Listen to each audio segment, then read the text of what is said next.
வணக்கம், நான் உங்கள் அபிமான யோகாம்பால் சுந்தர். இன்றைக்கி என்ன பார்க்க போகிறோம் ஃபுல் மீல் இதில்ன்னு கேட்டீங்கன்னா, புடலங்காய் பொரிச்ச குழம்பு, எலுமிச்சம்பழ ரசம் அண்ட் உருளைக்கிழங்கை வந்து பொடி பொடியாக நறுக்கி ஒரு டீப் ரோஸ்ட் கறி இருக்குது, அந்த காய் பண்ண போகிறேன். ஏன்னா யூஸ்வலி எல்லோரும் உருளைக்கிழங்கு அப்படியே முழுசாக வேக விட்டு அதை 4 துண்டமாக போட்டு அதை தான் டீப் ரோஸ்ட் பண்ணுவேன். பட் இந்த காயும் ரொம்ப ரொம்ப நல்லாயிருக்கும், ரொம்ப டேஸ்டியாக இருக்கும். சாதத்துலலாம் பிசைஞ்சு கூட சாப்பிடுவோம் நாங்கள்லாம், அந்தளவுக்கு ரொம்ப நல்லாயிருக்கும். நம்ம இன்றைக்கி 1 by 1 எப்படி பண்ணுறதுன்னு பார்க்கலாம்.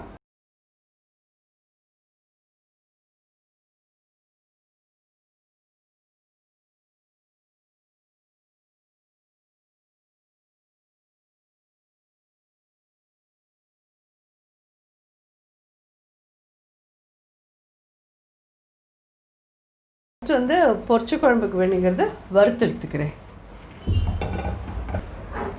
தேங்காய் எண்ணெய் எடுத்துக்கோங்க, ஒரு 1/2 ஸ்பூன் தேங்காய் எண்ணெய் விட்டுக்கோங்க. மிளகு வந்து ஒரு 1/2 ஸ்பூன் போடுறேன். அதே மாதிரி ஒரு சின்ன டீஸ்பூன் உளுத்தம்பருப்பு, ஒரே ஒரு மிளகாத்தூள். பொரிச்ச குழம்பு தெரியாதவா இருக்க மாட்டேன்னு நிறைய பேர் பண்ணுவேன் எல்லோரும்.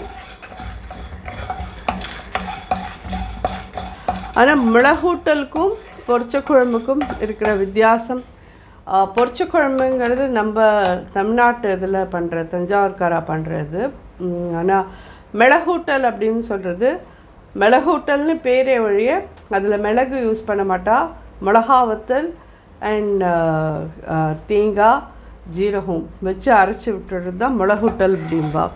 கேரளாக்காரர்களுக்கான மிளகுட்டல் அப்படி தான் இருக்கும்.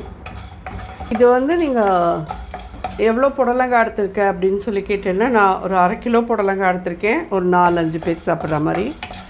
அதுக்கு இந்த அளவு போகிறோம், இதுக்கு மேலே போட்டேன்னா குழன்னு ஆகிடும் அப்படியே. அதேமாதிரி இதோட கூட ஒரு 4 டீஸ்பூன் தேங்காய் வைக்கணுமே வழியே ஜாஸ்தி வைக்கக்கூடாது. இது முடிஞ்சிடுத்து கொஞ்சம் ஆறுன அப்புறமா மிக்சியில் அரைக்கலாம். பைத்தம்பருப்பு ஒரு 3/4 வேக்காடு வேக விட்டுட்டு அப்புறம் காய போடுங்க. ஒரு கரண்டி, 2 கரண்டிக்கு மேலே வேண்டாம் பைத்தம்பருப்பு. இதில் ஜலம் விட்டுடலாம்.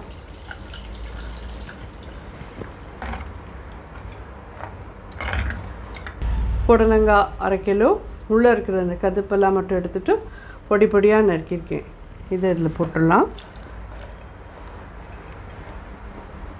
பெருங்காயப்பொடி, ஒரு 1/4 ஸ்பூன் மஞ்சப்பொடி, 3/4 ஸ்பூன் உப்பு. உப்பெல்லாம் நீங்கள் உங்களுக்கு எவ்வளோ தேவையோ அவ்வளோ பார்த்து போட்டுக்கோங்க. இது நல்லா கொதிக்கட்டும், கொதிச்சதுக்கப்புறம் பார்க்கலாம். இது நல்லா கொதித்து வேகிறதுக்குள்ளே உங்களுக்கு நான் அந்த ஒரு சின்ன சமாச்சாரம் சொல்லணும்னு ஆசைப்பட்றேன்.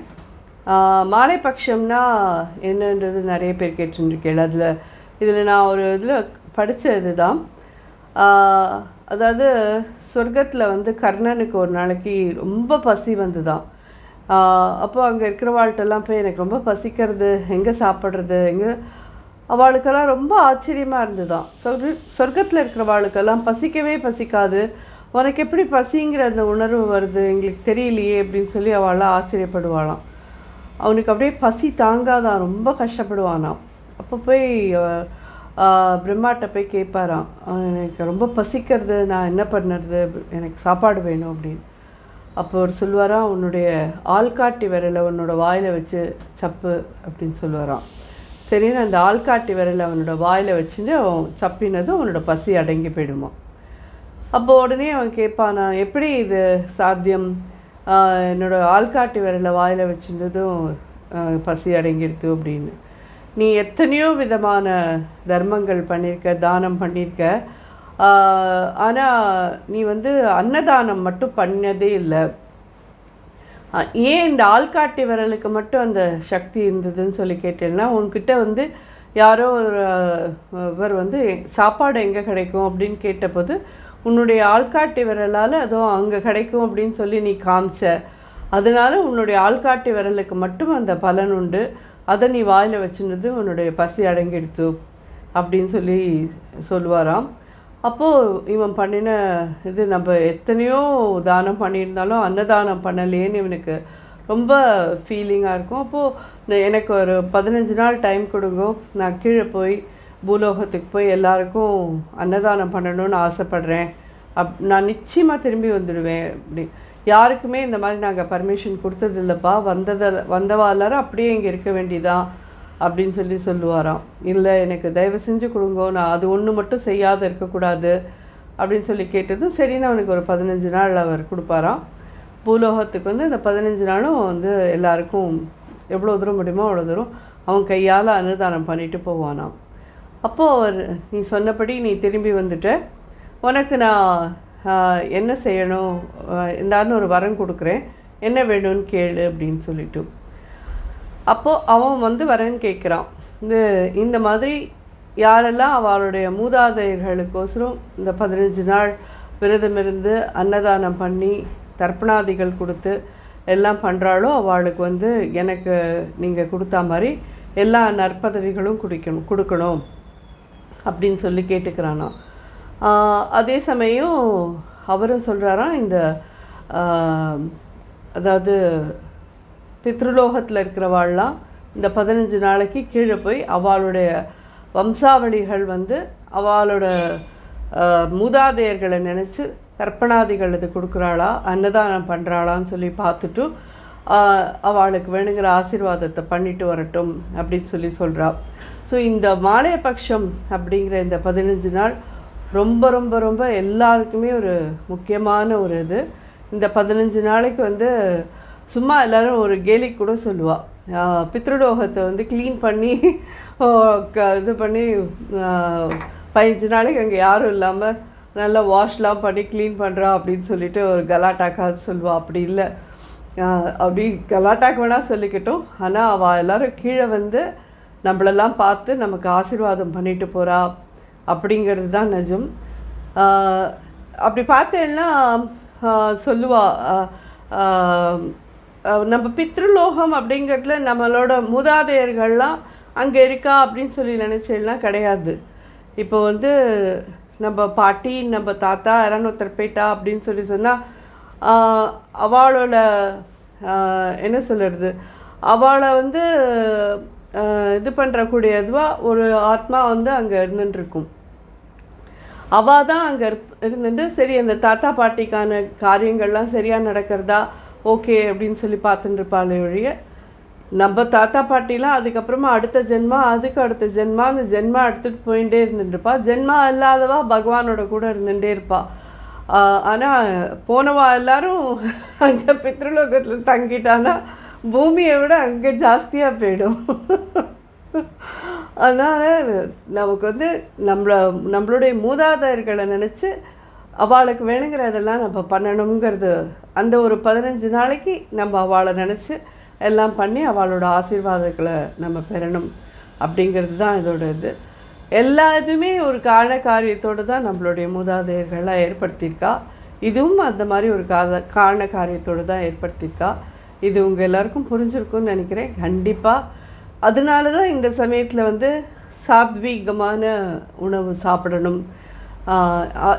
ஏன்னா சாத்வீகமான உணவு சாப்பிட்றதே தான் உங்களுக்கு அந்த மனசில் ஒரு பக்தி, ஒரு பயம், ஒரு என்ன சொல்கிறது, ஒரு நேர்மையான இருக்க வேணுன்ற அந்த எண்ணம் இதெல்லாமே வளரும். நம்ம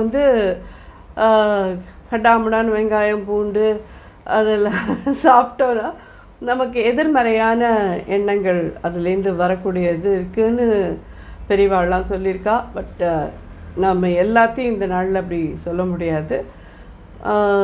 இதனால் இது உங்கள் எல்லாருக்கும் உபயோகமான ஒரு தகவலாக இருக்கும்னு நினைக்கிறேன். இந்த சமையலை இன்றைக்கி பார்க்கலாம். என்னால் முடிஞ்ச வரைக்கும் நான் உங்கள் எல்லாருக்கும் இந்த 15 நாளைக்கும் ரிப்பீட் ஆகாத மாதிரி எல்லாத்தையும் சமைச்சு இது பண்ணிட்டுருக்கேன். பார்த்தேன்னா இந்த நாட்களில் முருங்கைக்காய், முள்ளங்கி, கத்திரிக்காய், கோஸு இதெல்லாம் சாப்பிட மாட்டா. பூமிக்கு கீழே விளைஞ்சது சாப்பிட்லாமா அப்படின்னு கேட்டேன்னா, ஸ்ரார்த்தத்துக்கே நம்ம சக்கரவள்ளி கிழங்கு யூஸ் பண்ணுறோம், அதே மாதிரி சேப்பங்கிழங்கு யூஸ் பண்ணுறோம். அதனால் அதெல்லாம் தப்பு கிடையாது. இதிலலாம் இருக்கிற அந்த இதெல்லாம் தான் கூடாது அப்படின்பா. ஸோ இந்த கரிகாய்களை மட்டும் நம்ம ஒதுக்கிட்டு பாக்கியெல்லாம் யூஸ் பண்ணி பண்ணலாம். அதுவும் நாட்டு கரிகாய்கள் மேக்ஸிமம் எவ்வளோ முடியுமோ, பூசணிக்காய், பரங்கிக்காய், புடலங்காய், அவரைக்காய், இதெல்லாம் நம்ம எவ்வளோ முடியுமோ அவ்வளோ யூஸ் பண்ணிக்கலாம். கொத்தவரங்காய் எத்தனையோ இருக்குது, பீர்க்கங்காய் இருக்குது, அதேமாதிரி பாவக்காய் இருக்குது. இதெல்லாம் நமக்கு எத்தனையோ கரிகாய்கள் இருக்குது. அதை வச்சு என்னென்னலாமோ பண்ண முடியும். நம்ம ஒன்று ஒன்றா பார்த்துட்டே தான் இருக்கும், பார்க்கலாம். ஸோ நம்ம வறுத்ததை மிக்சியில் எடுத்துட்டேன்.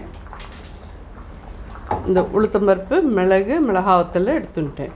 இப்போ குட்டி ஸ்பூனாக தான் எடுத்துட்டுருக்கேன். பார்த்தீங்கன்னா டீஸ்பூன்.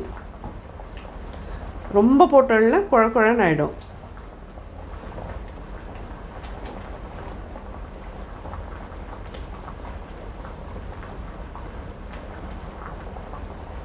நாலு ஸ்பூன் போடும். 1/4 ஸ்பூன் சீரகம் போடுறேன்.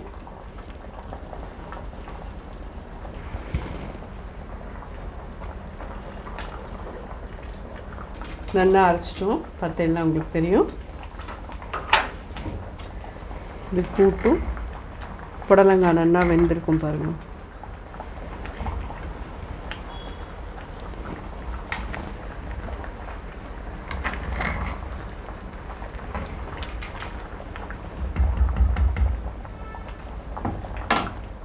இந்த அரைச்ச இந்த விழுதை இதில் விட்டுடலாம். கருவேப்பிலை,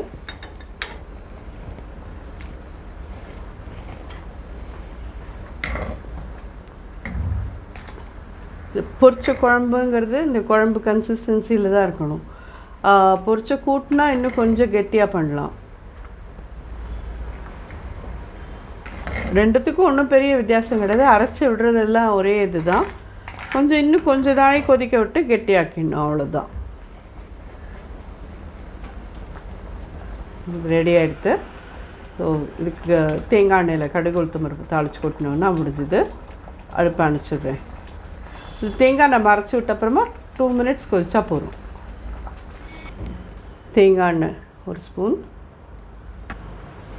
கடுகு 1/2 ஸ்பூன், உளுத்தம்பருப்பு 1 ஸ்பூன். ஸோ பொரிச்ச குழம்பு வச்சுக்கலாம்.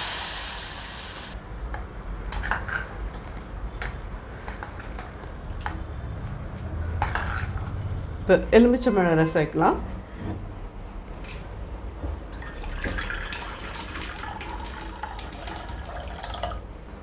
குட்டி குட்டி தக்காளி 2 தக்காளி பொடி பொடியாக நறுக்கி வச்சுருக்கேன். கருவேப்பிலை, குழந்தையில் இருக்கிறான்னா இந்த மாதிரி பச்சை மிளகாயை கொஞ்சம் பெருசாக போட்டுக்கோங்க. நான் இது 2 பச்சை மிளகா போட்டிருக்கேன். இஞ்சி அதே மாதிரி பொடியாக நறுக்கினது 1 ஸ்பூன் கிட்ட போட்டுக்கோங்க.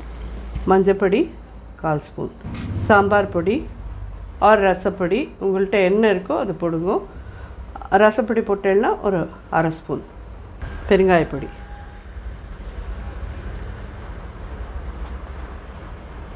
ஸ்பூன் உப்பு. இதோடு சேர்ந்து இது நல்லா கொதிக்கட்டும். அதுக்கப்புறமா பைத்தம்பருப்பு தான் ஃபுல்லாகவே விட போகிறேன். பொரிச்ச குழம்புக்கு எலுமிச்சம்பழம் ரசத்துக்கெலாம் பைத்தம்பருப்பு யூஸ் பண்ணேன்னா இன்னும் கொஞ்சம் டேஸ்டியாக இருக்கும். அண்ட் இது 2 in 1 ரசம்னு நான் எப்பயுமே சொல்லியிருக்கேன். மேலே இருக்கிறதெல்லாம் நீங்கள் ரசமாக சாப்பிட்லாம்.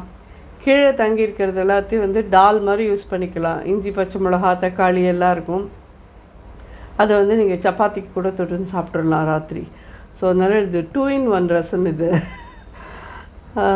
இதை இப்போ கொதிக்கட்டும். கொதிச்சப்புறம் பார்க்கலாம்.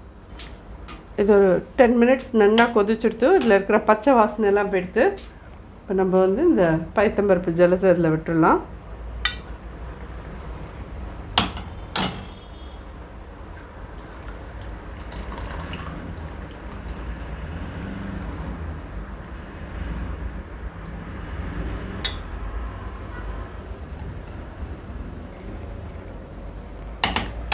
நல்லா நுரைச்சி வரட்டும். மேலே கொத்தமல்லி போட்டுடலாம். பார்த்தேன்னா நல்லா எல்லோவாக நுரைச்சி வந்துடுத்து. கொதிக்கக்கூடாது.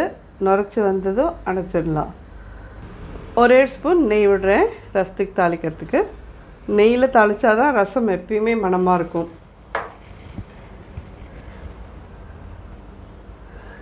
அரை ஸ்பூன் கடுகு போடுறேன்.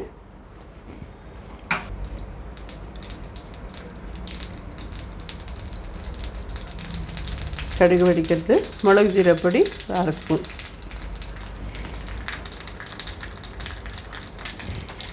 பெருங்காயப்பொடி கொஞ்சோண்டு இந்த ரசத்தில் விட்டுடலாம்.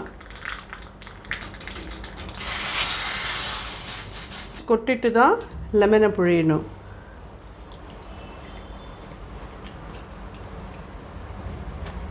இந்த ரசத்துக்கு ஒரு 1.5 பழம் கண்டிப்பாக வேணும்.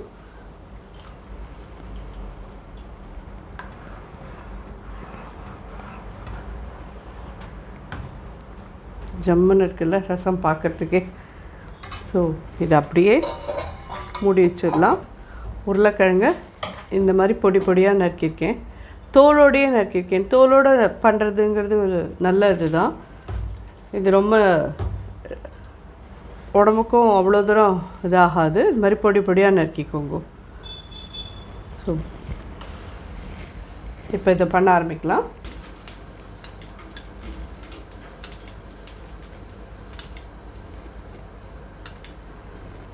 ஒரு அரை ஸ்பூன் கிட்ட கடுகு போடுறேன். நல்லா 2 ஸ்பூன் கிட்டக்க உளுத்தம்பருப்பு போடலாம். பெருங்காயப்பொடி, கருவேப்பிலை,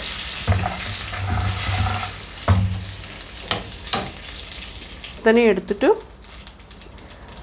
இது உளுத்தம்பருப்பும் செவந்துட்டு கடுகும் வெடிச்சிட்டு தண்ணி எத்தனையும் எடுத்துகிட்டு இந்த உருளைக்கிழங்கு போடுங்க. இன்னும் தண்ணியில் போட்டு வச்சுருந்தா தான் உங்களுக்கு கருக்காமல் இருக்கும்.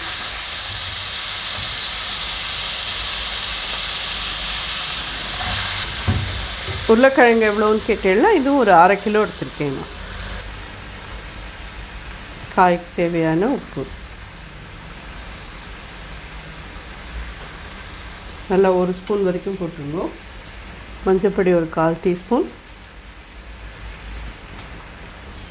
காரப்பொடி, சாம்பார் பொடி எதாக இருந்தாலும் எனக்கு கொஞ்சம் சாம்பார் பொடி போட்டே பண்ணுறது பிடிக்கும். அதனால் நாங்கள் அதை போட்டு பண்ணுவோம். ரொம்ப டிஃப்ரெண்ட்டாக இருக்கும். நீங்கள் அதை பண்ணி பாருங்க. இல்லை எங்களுக்கு அது பிடிக்காது வாசனை அப்படின்னு சொல்கிறவா நீங்கள் காரப்பொடி போட்டு இதை வதக்கிக்கலாம்.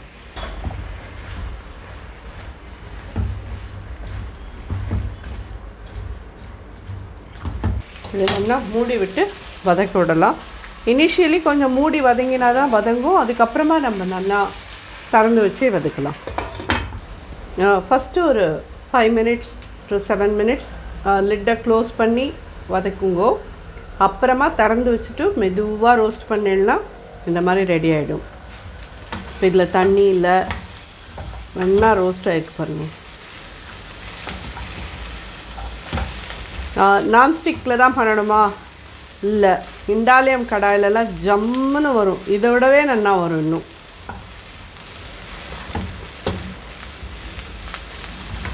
ரெடி ஆகிடுது எல்லாமே. நான் உங்களுக்கு சர்வ் பண்ணுறதே நீங்கள் கப்பில் பார்க்கலாம்.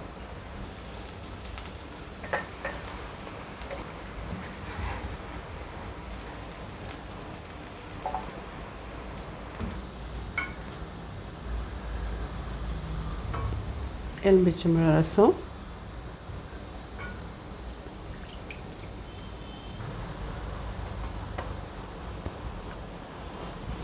புடலங்காய் பொரிச்ச கூட்டு.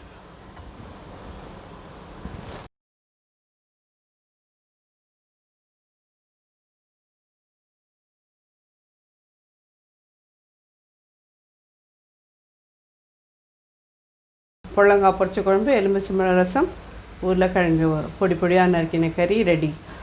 ஜம்முன்னு இருக்கும் இந்த காம்பினேஷன். பண்ணி பார்த்துட்டு சாப்பிட்டு பார்த்துட்டு எப்படி இருந்ததுன்னு எனக்கு ஃபீட்பேக் சொல்லுங்க. நன்றி, வணக்கம்.